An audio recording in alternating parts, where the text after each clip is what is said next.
دانیال صاحب سب سے پہلے آپ سے آغاز کرتے ہیں.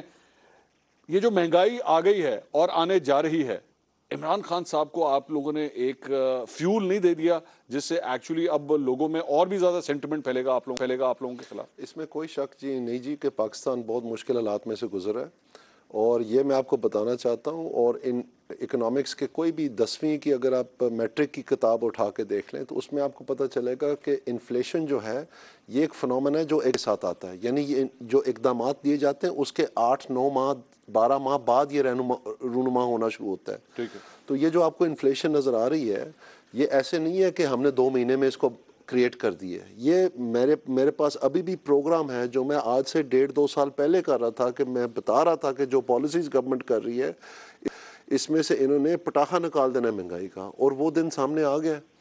لیکن اب سوال یہ پیدا ہوتا ہے کہ اس کی ذمہ داری بھی لینی ہے اور اس کو کنٹرول بھی کرنا ہے. یہ فیصلہ اب ہو چکا ہے. سو اس کے اوپر جو اقدامات جاری و ساری ہیں یقیناً اس میں کچھ وقت لگے گا اس کو قابو ڈالنے میں، لیکن انشاءاللہ تعالی ہم ڈال لیں گے. اس کی میں ضمانت کیا دینا چاہتا ہوں وہ بتائیے.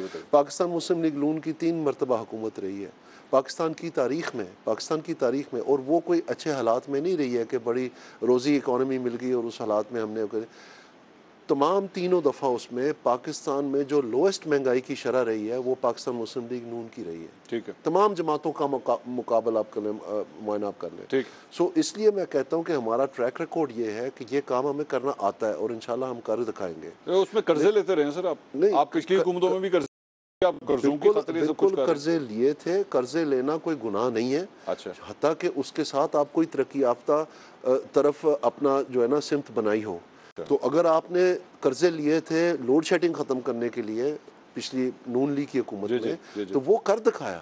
اچھا. اور اس انویسٹمنٹ کی وجہ سے آج بھی پاکستان کی جو گروتھ آپ کو نظر آ رہی ہے وہ بنیاد ہے.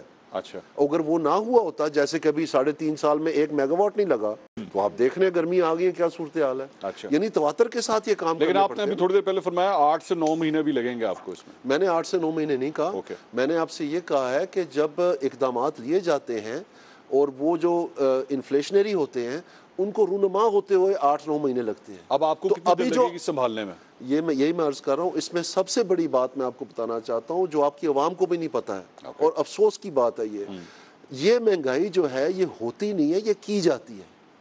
اور اگر یہ کی جاتی ہے تو اس کا ایک ادارہ ہے جو ذمہ دار ہے، اس کو کہتے ہیں اسٹیٹ بینک آف پاکستان. اچھا. اسٹیٹ بینک یہ جو بازاروں میں جا کے مائک لے کے کہتے ہیں نا جی چسپا نہیں کیا آپ نے، پرائس لسٹ گرفتاریاں نہیں ہو رہی، یہ ذخیرہ اندوزی ہو رہی ہے، گودام میں چھاپے نہیں بج رہے وغیرہ، وہ سب جو ہے ایک منفی سوچ ہے. اس کا کوئی تعلق نہیں ہے. مارکیٹ میں ایسے پرائسز طے نہیں ہوتی. اچھا. یہ لاء میں لکھا ہوا ہے کہ اسٹیٹ بینک آف پاکستان ذمہ دار ہے انفلیشن کنٹرول کے لیے. وہ کیسے کرتی ہیں؟ ان کے پاس 2-3 ٹولز ہیں. سب سے پہلا ان کے پاس ٹول ہے کہ جو منی سپلائی ہے، یعنی پیسوں کی جو تعداد ہے بازار میں، اس کو وہ کنٹرول کرتا ہے اسٹیٹ بینک. دوسرا شرح سود ہے. تیسرا ایکسچینج ریٹ ہے. تو ان چیزوں کے ذریعے ان کے پاس کوئی ڈپٹی کمشنر نہیں ہے، اسسٹنٹ کمشنر نہیں ہے جنہوں جا کے چھاپے مارنے ہیں. تو پھر کیوں ان کو ذمہ داری دی ہوئی ہے؟ عمران خان آپ کے لیے میں آپ کو یہ کہنا چاہتا ہوں سیاسی جواب ایک جملہ. تو عمران خان کے دوران جو اسٹیٹ بینک کی پالیسی رہی ہے وہ نیگیٹو ریل انٹرسٹ ریٹ کی رہی ہے، یعنی جو مہنگائی کی شرح تھی اس سے کم داموں پہ قرض دیا لوگوں کو. اتنا بھرمار دیا قرض کا، اتنا بھرمار دیا کہ چھت اڑا کے رکھ دی مہنگائی کی. اب اس کو سنبھالنا ہم نے. اچھا. تو آپ دیکھ رہے ہیں کب جب ستمبر میں جب یہ 9% کی افراط زر کی شرح پار ہوئی تھی تو اسی وقت اسٹیٹ بینک کی monetary policy committee interest rate بڑھانا شروع ہو گئی.